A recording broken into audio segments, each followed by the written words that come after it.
यहाँ आदिकाल से संबंधित 15 प्रश्न लिए गए हैं। आप सभी का स्वागत है दीपक हिंदी क्लासेस में। आदिकाल से संबंधित महत्वपूर्ण प्रश्न करेंगे। 15 प्रश्न मात्र दिए हैं और सभी अपने आप को जांच सकते हैं इसमें आपको कितना आता है इस 15 में, और 15 में 10 कम से कम आपको आना ही चाहिए भाई, परीक्षा निकालनी है तो आदिकाल से यूजीसी नेट और सभी संबंधित हिंदी साहित्य की प्रतियोगिता परीक्षा में 6-7 क्वेश्चन बनते हैं इससे।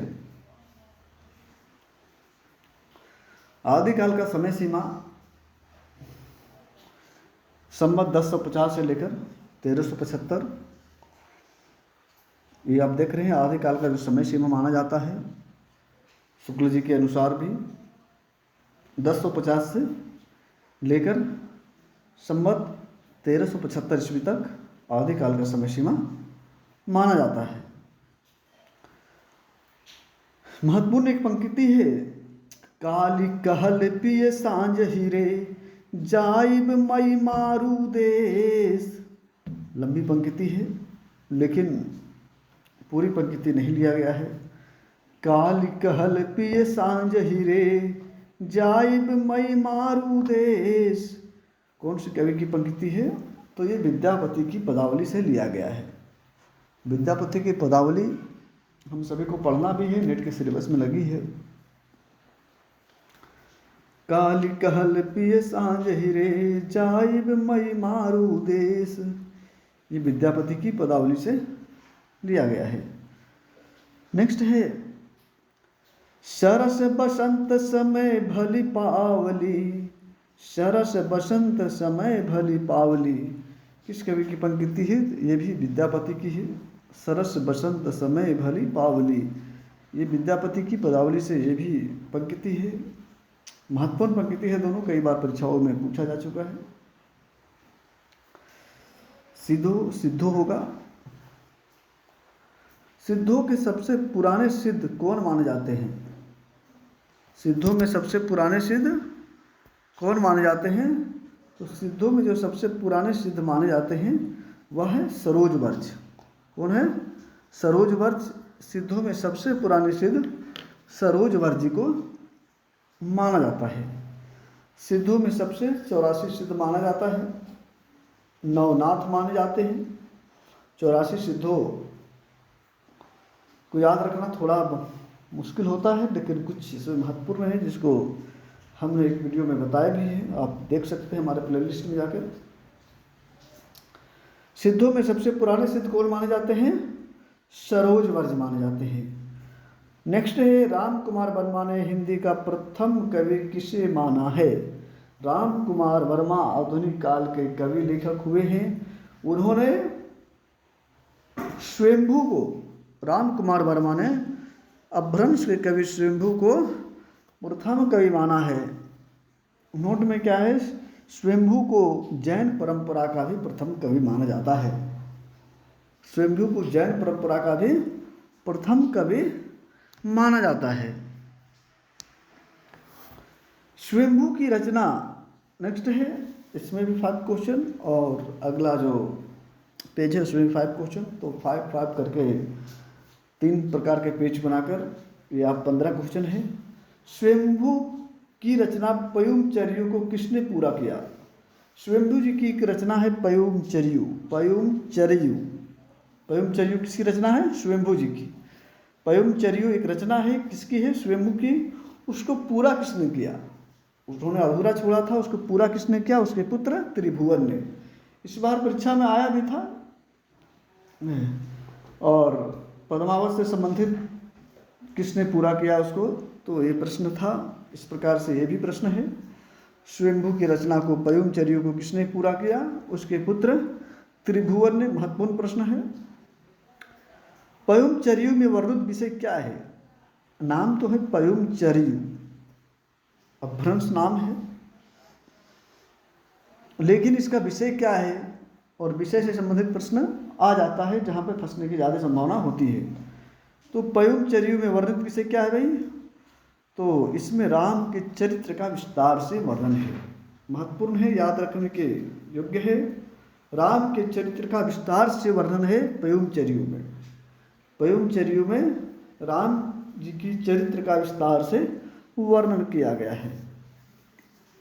नेक्स्ट है, CMC सेंगर ने हिंदी का प्रथम कवि किसे माना है? देखते हैं हिंदी साहित्य का, हिंदी भाषा में जो लेखन महत्वपूर्ण इनकी रचना आती है हिंदी साहित्य का इतिहास से, तो CMC सेंगर जी ने किए हैं, बहुत पुरानी है।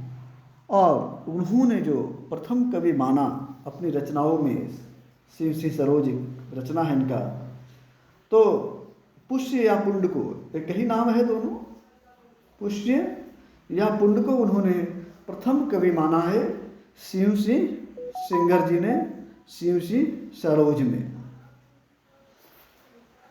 नए कुमार चरियु तथा जसहर चरियु किसकी रचना है? दो रचनाएं यहाँ हैं, नए कुमार चरियु और जसहर चरियु। नए कुमार चरियु और जसहर चरियु दो रचनाएं हैं। दोनों रचनाओं के जो निर्माता हैं वह है पुष्य दंत। पुष्य दंत, नए कुमार चरियु पुष्य दंत और जसहर चरियु पुष्य दंत। हिंदी का भावभूति किसे कहा जाता है? महत्वपूर्ण है, हिंदी का भावभूति किसे कहा जाता है? हिंदी का भावभूति पुष्य दंत को कहा जाता है। हिंदी का भावभूति पुष्य दंत को कहा जाता है। तो इस प्रकार से इस पेज में 5 प्रश्न। नेक्स्ट और लास्ट पेज है,